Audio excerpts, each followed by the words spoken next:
नमस्कार, खेल जगत में आपका स्वागत है। आईसीसी की चैंपियंस ट्रॉफी क्रिकेट प्रतियोगिता हाल ही में दुबई में संपन्न हुई है, जिसमें भारत की टीम शान से चैंपियन बनी है। जहां तक भारतीय क्रिकेट टीम के प्रदर्शन की बात है तो सन 2022 के बाद से भारतीय क्रिकेट टीम का अगर हम आईसीसी की प्रतियोगिताओं में बात करें तो बहुत शानदार प्रदर्शन रहा है। पिछले 24 मैचों में से 23 मैचों में भारत की टीम जो है आईसीसी की टूर्नामेंट्स में जीती है। आईसीसी का जो 50-50 ओवर्स का जो टूर्नामेंट होता है उसके फाइनल में भारत की टीम लगातार 9 मैच जीतने के बाद फाइनल में ऑस्ट्रेलिया से हारी थी। उसके अगले साल यानी पिछले साल T20 वर्ल्ड कप में भारत की टीम लगातार 8 मैच जीत करके चैंपियन बनी और हाल ही में दुबई में संपन्न चैंपियंस ट्रॉफी क्रिकेट प्रतियोगिता में भारत की टीम लगातार 5 मैच जीत करके फिर से चैंपियन बन करके लौटी है। तो इस चैंपियंस ट्रॉफी में भारत का प्रदर्शन कैसा रहा, क्रिकेट में भारत का प्रदर्शन कैसा जा रहा है, इन सब बातों पर चर्चा करने के लिए आज हमने दूरदर्शन के स्टूडियो में आमंत्रित किया है दो पूर्व क्रिकेटरों को, जो कि क्रिकेटर होने के साथ साथ अच्छे क्रिकेट प्रशासक भी रहे हैं। हमारे साथ हैं श्री सुनील सिंह जी, जो कि रांची जिला क्रिकेट एसोसिएशन के 18 साल तक सचिव रहे। उसके अलावा अंडर 15 विजय मर्चेंट में उन्होंने राज्य का प्रतिनिधित्व किया और वनडे इंटरनेशनल में ऑब्जर्वर के रूप में भी वो गए हुए हैं झारखंड की तरफ से, बीसीसीआई की तरफ से। हमारे साथ हैं श्री आदिल हुसैन जी, जो कि खुद एक बहुत बढ़िया क्रिकेटर रहे, रणजी ट्रॉफी क्रिकेटर, प्रथम श्रेणी के क्रिकेटर रहे, बिहार के समय में बिहार की टीम के उपकप्तान रहे और अभी वरीय खेल प्रबंधक के रूप में कुल्ले में सेवा दे रहे हैं। आदिल जी आप और सुनील जी आप दोनों का दूरदर्शन के स्टूडियो में आने के लिए आभार और शुक्रिया अदा करता हूँ।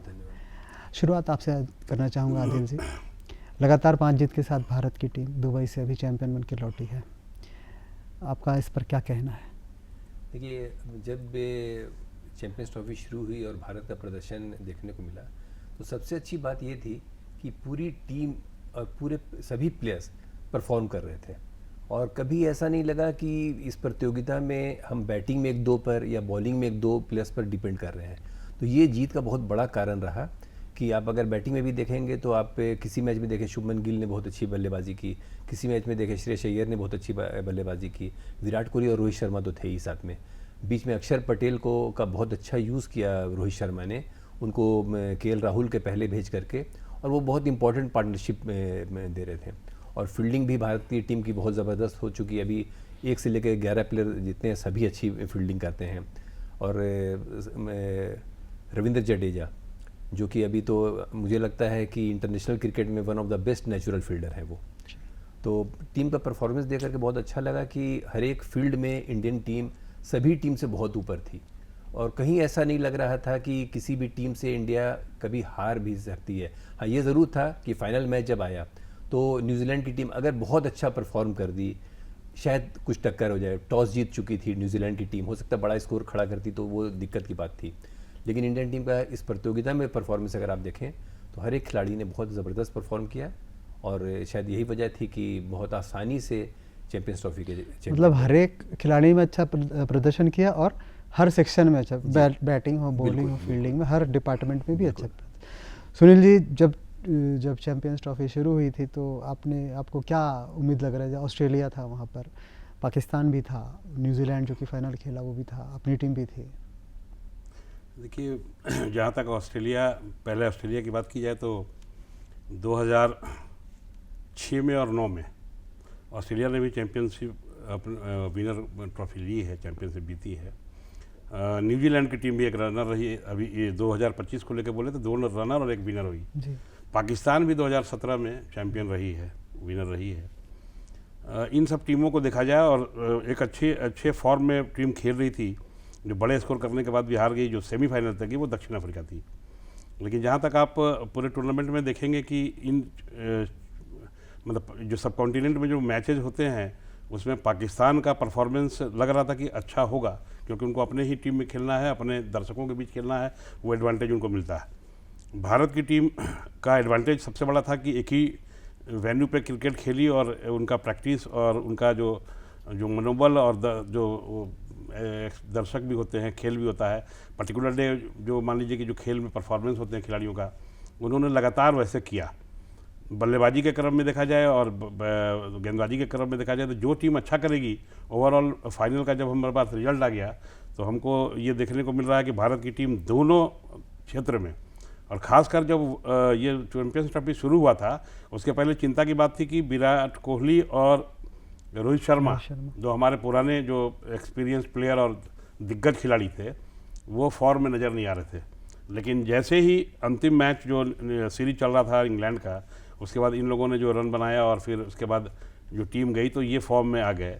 और जो बल्लेबाजी का क्रम देखेंगे, ज़्यादातर आप देखेंगे कि बल्लेबाजी के क्रम में जिन लोगों को जो मौका मिला जगह जगह पर सबने परफॉर्म किया है और जिसके कारण टीम अच्छा की।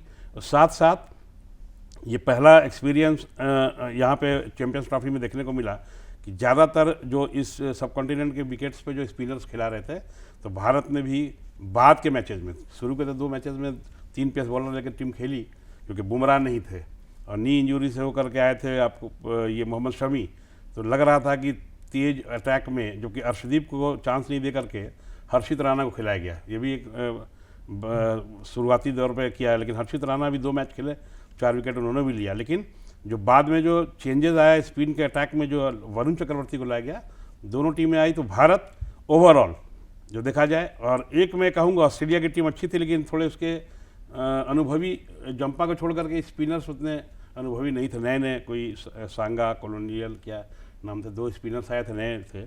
और भारत के पास थोड़े एक्सपीरियंस स्पिनर्स वगैरह सभी थे, कुलदीप का और वेरिएशन था बहुत।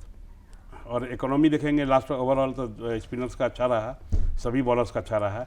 लेकिन जो वरुण चक्रवर्ती आकर के पहले ही मैच में जिन्होंने पंजा लिया, 5 विकेट लिए, उसके बाद सेमीफाइनल में 3 और फाइनल में 1 विकेट लेकर के मैच को 2-2 विकेट लिए, सेमीफाइनल एंड फाइनल में दोनों में 2-2 विकेट लिए। 3 मैच ही खेले लेकिन 9 विकेट उन्होंने लिया, समी भी लिए। तो दोनों पक्ष को देखा जाए तो बॉलर और बॉलिंग और बैटिंग में, और ओवरऑल थोड़ी फील्डिंग, कुछ कैचेस ड्रॉप जरूर हुए हैं लेकिन फील्डिंग भारत की अच्छी हुई और अच्छा करना होगा। लेकिन अच्छी फील्डिंग इन्होंने चैंपियंस ट्रॉफी के दरमियान किया है। आदिल, सुनील जी ने ऑस्ट्रेलिया की चर्चा की, आपसे मैं पाकिस्तान के बारे में जानना चाहूँगा। तो पाकिस्तान से भी होप था बहुत, एक तो उसके घर में टूर्नामेंट हो रहा था, वही आयोजक भी था, मेजबान भी था, परंतु जो है पाकिस्तान जो है इस प्रतियोगिता में उभर के नहीं आ पाया, बल्कि अब तो पाकिस्तान के एक्सपर्ट पाकिस्तान की टीम को ही दोष दे रहे हैं। देखिए, पाकिस्तान टीम का परफॉर्मेंस अगर आप देखेंगे तो बहुत ऐसा अनएक्सपेक्टेड परफॉर्मेंस नहीं था, ये एक्सपेक्टेड परफॉर्मेंस था। आप उनकी टीमें देखेंगे बहुत अच्छे मैच विनर्स उनके नहीं रह गए हैं, बहुत लंबा इनिंग, वनडे अब 50-50 ओवर्स थोड़ा सा लंबा खेलना पड़ता है, 20-20 ओवर्स वाला मैच ये है नहीं। तो 1-2 प्लेयर्स पे बहुत डिपेंड करते हैं वो, कि वो स्कोर करेंगे तब टीम जीतेगी। तो जो भी टीम 1-2 प्लेयर्स पे डिपेंड करेगी वो टूर्नामेंट, बड़ा टूर्नामेंट नहीं जीत सकती है। और अभी आप उनकी बॉलिंग अटैक भी देखेंगे तो बॉलिंग अटैक में भी जिस तरह से पहले जो उनकी बॉलिंग अटैक थी, अभी बहुत फ़र्क आ गया है। फील्डिंग तो खैर अभी हमको लगता है कि जितने भी इंटरनेशनल टीम है उसमें सबसे लोएस्ट पर पाकिस्तान की टीम होगी फील्डिंग में। तो बहुत होम ग्राउंड का सभी लोग बोल रहे थे कि एडवांटेज होगा, होम ग्राउंड का एडवांटेज होगा, ये रहता भी है। लेकिन होम ग्राउंड का एडवांटेज लेने के लिए आपको टीम में प्लेयर्स भी वैसे होने चाहिए, टीम मजबूत होनी चाहिए, क्योंकि आप कम्पीट भी कर रहे हैं टॉप टीम से। आप अगर इंडियन टीम के अगेंस्ट खेल रहे हैं और आप सिर्फ बोलिएगा कि हम होम टीम के अगेंस्ट होम ग्राउंड में खेल रहे हैं और इंडिया को हम हरा देंगे, ये पॉसिबल नहीं है। आज के दिन में इंडियन टीम बोलिए या ऑस्ट्रेलिया की टीम बोलिए या न्यूजीलैंड की टीम बोलिए, अगर आप देखेंगे तो उनका हर एक फील्ड में, चाहे बैटिंग हो, बॉलिंग हो, फील्डिंग हो, आपको देख करके लगता है कि हाँ, इंटरनेशनल क्रिकेट में कितना इंप्रूवमेंट आ गया है इन सब टीमों के बीच में। लेकिन पाकिस्तान की टीम में वो देखने को आपको नहीं मिलेगा। बहुत पहले टीम बहुत अच्छी हुआ करती थी, आपको बैटिंग देखने को मिलता था, बॉलिंग भी अच्छी देखने को मिलती थी, वर्ल्ड क्लास बॉलर्स भी थे उनके पास। अभी वैसी टीम नहीं रह गई है। जैसे अभी सुनील जी ने चर्चा की भारत के टर्म्स पे, दुबई में खेला, जो पाकिस्तान को तो खेलने के लिए बाहर भी आना पड़ा। दुबई में भारत की टीम जो सारे मैच एक जगह खेली, इसका क्या बेनिफिट भारत को मिला होगा? देखिए, एक तो बेनिफिट ये मिलता है कि प्लेयर्स को बहुत ट्रैवल करने की ज़रूरत नहीं पड़ती है, ग्राउंड एक ही ग्राउंड पर खेल रहे हैं, तो पिच का बिहेवियर थोड़ा सा पता रहता है, तो एक माइंडसेट बन जाता है बैट्समैन हो या बॉलर्स हो कि किस तरह का बॉल डालना है या किस तरह की हमको बैटिंग करना है, वो थोड़ा एक माइंडसेट बन जाता है। लेकिन सिर्फ उसी की वजह से टीम चैम्पियन हुई, ये बोलना गलत है, क्योंकि वहाँ पर भी इंटरनेशनल क्रिकेट अभी सभी टीम हर जगह घूम करके खेलती है। कोई भी टीम ऐसा नहीं है कि होम टीम में होम ग्राउंड पे बहुत ज़्यादा मैचेस खेल रही है और अवे में बहुत कम मैचेस खेल रही है। अब ये जो होम ग्राउंड और अवे वाला ग्राउंड का ये है, ये चर्चा अब उतनी ज़्यादा नहीं होनी चाहिए, क्योंकि सभी टीम हर जगह जाके खेलती है और पिच जो तैयार होती है वो लोकल्स पे नहीं छोड़ा जा सकता। वो उसको आईसीसी उसको मॉनिटर करती है, आईसीसी उसको देखती है कि किस तरह की पिच तैयार होगी, दोनों टीम को बराबर का अपॉर्चुनिटी मिले। अब आप अभी भी देखेंगे कि जैसे इंडिया में भी मैच होता है तो पहले स्पिनर्स को बहुत ही ज़्यादा एडवांटेज मिलता था, लेकिन अब आईसीसी उस पर देखती है। यहाँ के भी पिचेस में पेस बॉलर्स को ही मदद मिलती है। 5वें दिन तक मैच जाता है, टेस्ट मैचेस, तो पिच का एडवांटेज बहुत ज़्यादा इसमें मैं नहीं कहूँगा कि वहाँ पर से बहुत ज़्यादा इससे फ़र्क पड़ा। टीम का जो परफॉर्मेंस था, मुझे लगता है कि अगर इंडिया की टीम कहीं पर भी जाके खेलती तो चैंपियन होती, जिस तरह का परफॉर्मेंस देखने को मिला। जैसा कि अभी तो हम लोग क्रिकेट के एक्सपर्ट्स कह भी रहे हैं कि भारत की जो टीम इस प्रेजेंट में जो है उसमें अगर वो रेस्ट ऑफ द वर्ल्ड से भी खेलेगी, मतलब भारत की टीम एक तरफ हो और दुनिया के बाकी देशों की टीम को मिला करके एक तरफ हो, तो फिर भी संघर्ष होगा। तो जैसे कि आप लोग दोनों ही कह रहे हैं कि भारत की टीम अभी बहुत ज़्यादा स्ट्रांग हो गई, तो आपकी नज़र में सुनील जी क्या ट्रांसफॉर्मेशन भारत की टीम में अभी आया है, कि क्या मुख्य बदलाव क्या आया है? खिलाड़ियों का फॉर्म तो आता जाता रहता है, लेकिन अभी इस प्रेजेंट टीम की बात करें तो क्या ऐसा चेंज आया है जो भारत की टीम में आपकी नज़र में? देखिए, अगर बल्लेबाजी का बोला जाए तो भारत के पास अभी जो एक्सपीरियंस, जैसे इसी टूर्नामेंट में आप देखेंगे कि जो फास्टेस्ट 200 ODI विकेट लेने वाले, हाँ, उनसे हम लोगों को ये डर लग रहा था कि इंजरी से उठ के आया है। तो दूसरा है कि जो बुमराह जिस प्रकार से मान लीजिए तेज अटैक में भारत को लाया, इस मैच में भले नहीं थे, इंजरी के कारण नहीं थे, लेकिन उसकी कमी को पेस बॉलर से फिर जो किया गया। तो जितना क्रिकेट हो रहा है इंडिया में, उसका धीरे धीरे करके जो प्लेयर्स आ रहे हैं वो प्लेयर्स कहीं ना कहीं अपना जो परफॉर्मेंस है उसके हिसाब से टीम को दे रहे हैं, खेल रहे हैं। मतलब ऐसा नहीं है कि ऑर्डिनरी प्लेयर्स जो पहले के बीच में कि अचानक से जो गैप होता था वो गैप अब नहीं उतना रहा। और जो स्पिनर्स की जो अभी है, अब तो तिकड़ी नहीं बोलिए, मतलब 4, अब तो फिर से 4, लेकिन विकेट के कंडीशन पे डिपेंड करेगा कि कितने स्पिनर्स खेले जाएंगे, कितना पेस बॉलर खेलेगा। लेकिन जो ऑलराउंडर्स अभी जो उभर करके आए हैं, 2-3 ऑलराउंडर्स जो समय पे मौका पे, जैसे कि अक्षर पटेल को भी आप जो परफॉर्म कर रहे हैं वो अच्छा है कि प्लेयर्स अपना, मतलब गेंदबाजी में भी इकोनॉमी देखिए उनका 4.35 का इकोनॉमी उनका, और जडेजा का दोनों का सेम ही है इकोनॉमी इस टूर्नामेंट में। तो दोनों जो है अनुभवी हैं जडेजा, अक्षर पटेल थोड़ा उनसे कम है। 14,000 रन सबसे ज़्यादा सबसे पहले बनाने वाले यहाँ विराट कोहली भी टीम में है, 10,000 से ऊपर बनाने वाले रोहित शर्मा भी हैं, तो 200 फास्टेस्ट ODI लेने वाले। तो एक अनुभवी टीम और जो नए प्लेयर्स आ रहे हैं, तो दोनों का जो तालमेल है वो टीम के साथ बैठ रहा है, टीम के साथ उन लोग एक साथ में परफॉर्म कर पा रहे हैं। सबसे नए प्लेयर हमको लग रहा है इस टीम में जो आए होंगे वो वरुण आरोन और हर्षित राणा है। जब भी उनको मौका मिला तो वरुण आरोन ने तो 3 मैचेस में जो अपना बॉलिंग परफॉर्म किया है, जैसे 5-2 विकेट हर मैच में विकेट लिए हैं।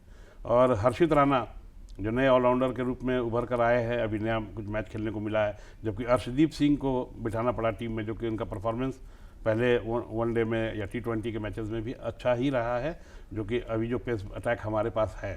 तो कहने का मतलब है कि किसी को भी आप अंदर बाहर करेंगे, इंजरी होती है, ज़्यादातर क्रिकेट हो रहा है अभी, ज़्यादा मैचेस हो रहे हैं, तो इंजरी भी अगर होगी तो आपके पास बेंच स्ट्रेंथ है, आपके पास प्लेयर्स हैं जो आगे आकर के आपको परफॉर्म करेंगे और उनके साथ जुड़ करके वैसे ही खेल सकते हैं।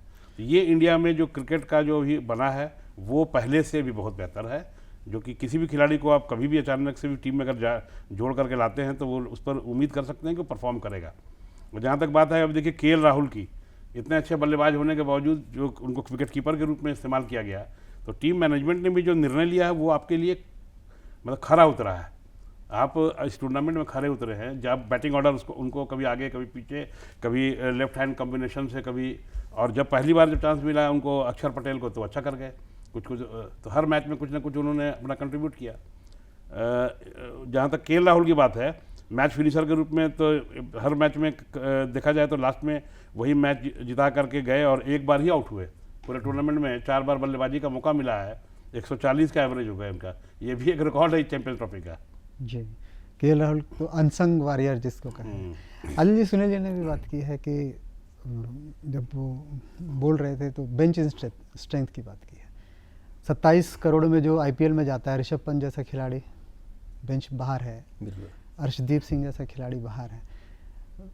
आपके नज़र में जो भारतीय टीम में जो मुख्य बदलाव अभी क्या आया है, किस सेक्शन में आया है और बेंच स्ट्रेंथ की क्या स्थिति है? देखिए, सबसे बड़ा बदलाव फील्डिंग में है।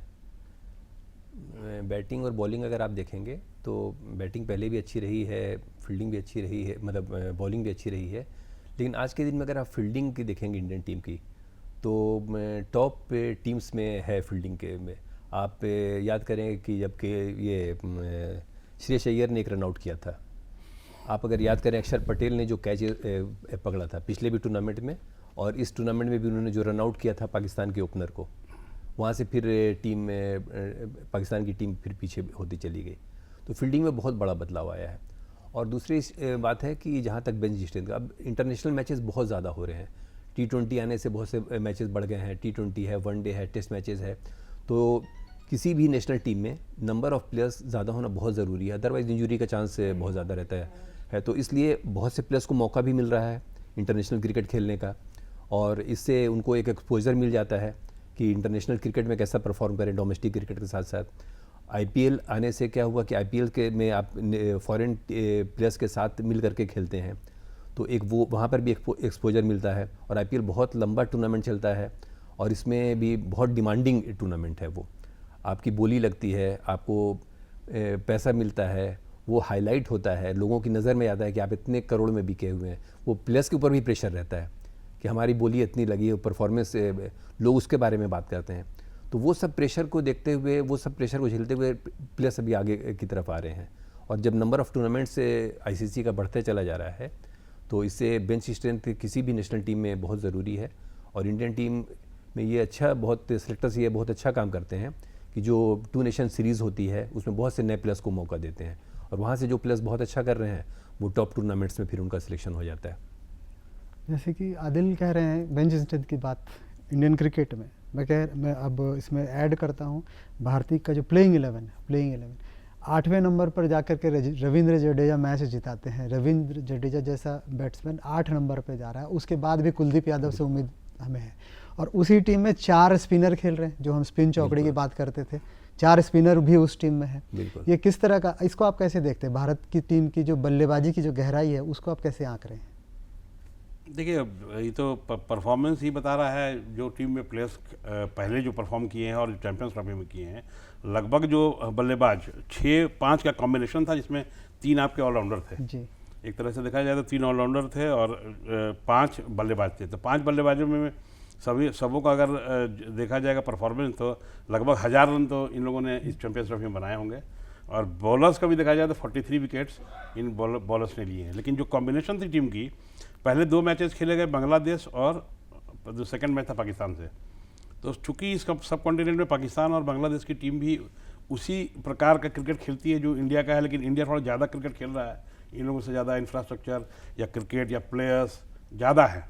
और खेलने के दरमियान जो आप देखेंगे कि स्पिन अटैक, उनके पास भी अच्छे अच्छे स्पिनर्स रहे हैं कभी, और अभी भी हैं जो इंडिया के पास है।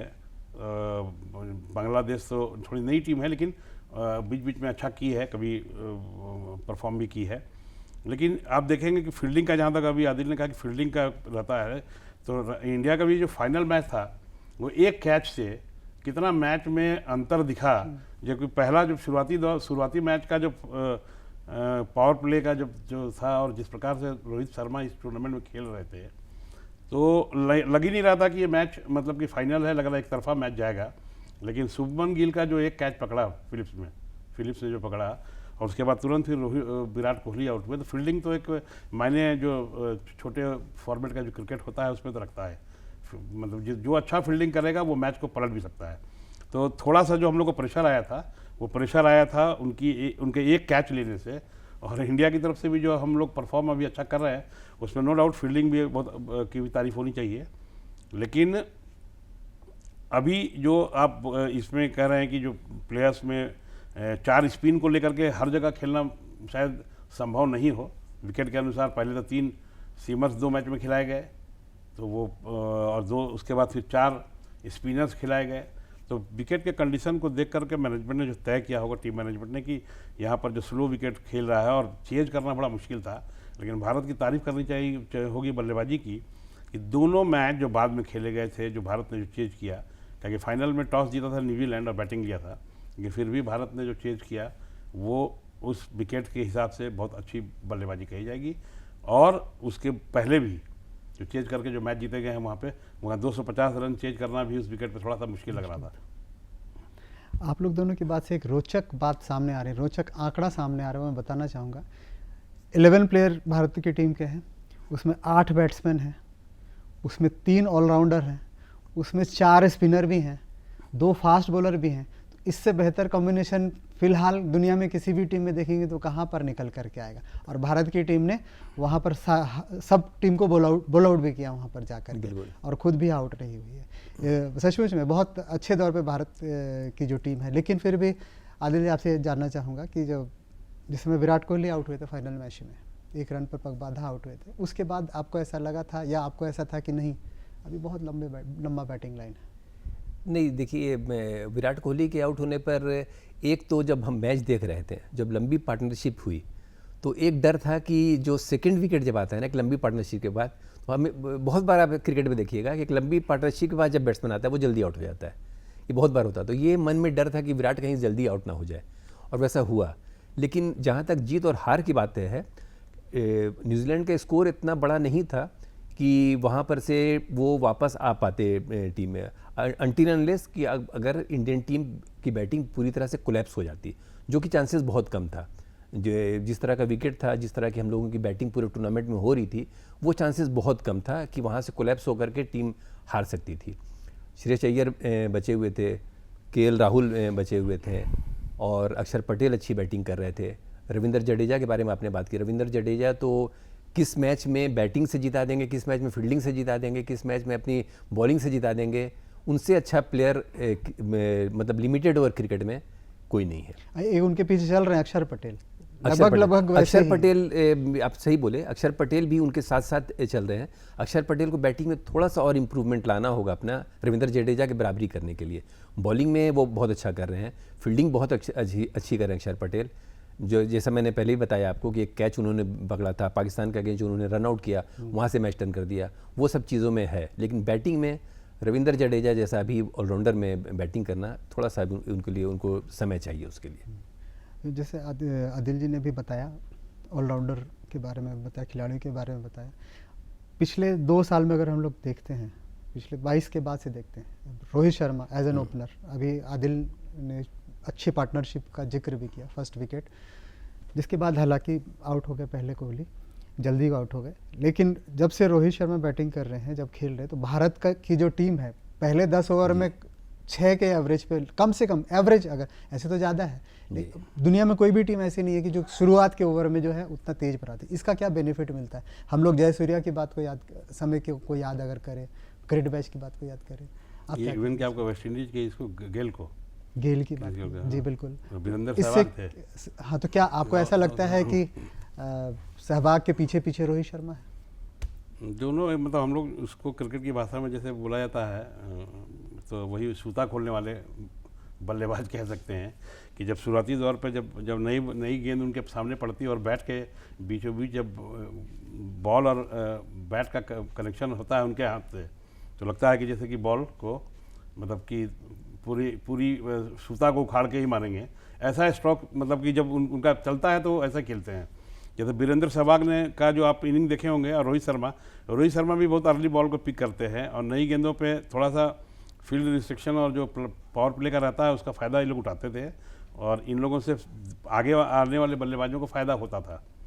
और ये ऊपर के जो बल्लेबाज हैं, जब आपको अच्छा करके जाएंगे तो नीचे में निश्चित रूप से जो टीम जो है अच्छा करेगी, क्योंकि उनके पास प्रेशर कम होता है, रन रेट का प्रेशर और इसका प्रेशर, क्योंकि रन रेट तो ऊपर से बनी जाता है। रोहित शर्मा का इनिंग जो आप देखेंगे शुरुआती दौर पे, हर मैच में चाहे 20 रन बना रहे हो, 40 रन बना रहे हो, 30 रन बना रहे हो, या फाइनल में 76 किया उन्होंने, तो वो उनका जो स्ट्राइक रेट था वो तेज़ बल्लेबाजी करके थोड़ा सा रन रेट को वहाँ तक ले जाते थे कि बाद के बल्लेबाज जो है, और बीच में फिर आप देखेंगे कि कहीं पर अगर प्रॉब्लम हुआ, मान लीजिए कि रन रेट को बढ़ाना है, घटाना है, एक्सेलरेट करना हो, तो ये पांड्या को भी भेजा जाता था।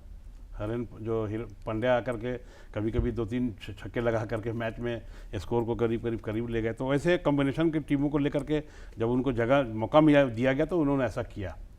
और इस बात के बाद में इनके साथ में एक चीज़ मेरे मन में प्रश्न उठ रहे थे, जो बोल रहा था कि विराट कोहली के आउट होने के बाद जो लग रहा था, आप देखेंगे कि उनके 2 ही गेंदबाज जो स्पिनर थे, स्पिनर्स। जो 10-10 ओवर का कोटा किया ब्रेसवेल और इसने सेंटनर ने, अगर उनके पास, हमारे पास 4 स्पिनर थे, उस लेवल के अगर 1-2 स्पिनर और होते तो प्रेशर तो इंडिया की टीम में बना ही सकते थे, क्योंकि विकेट जैसा था उसके हिसाब से सेंटनर ने भी अच्छी गेंदबाजी की है और ब्रेसवेल भी हमको लगता है लगभग 38 या 40 10 ओवर में कुछ रन दिए होंगे।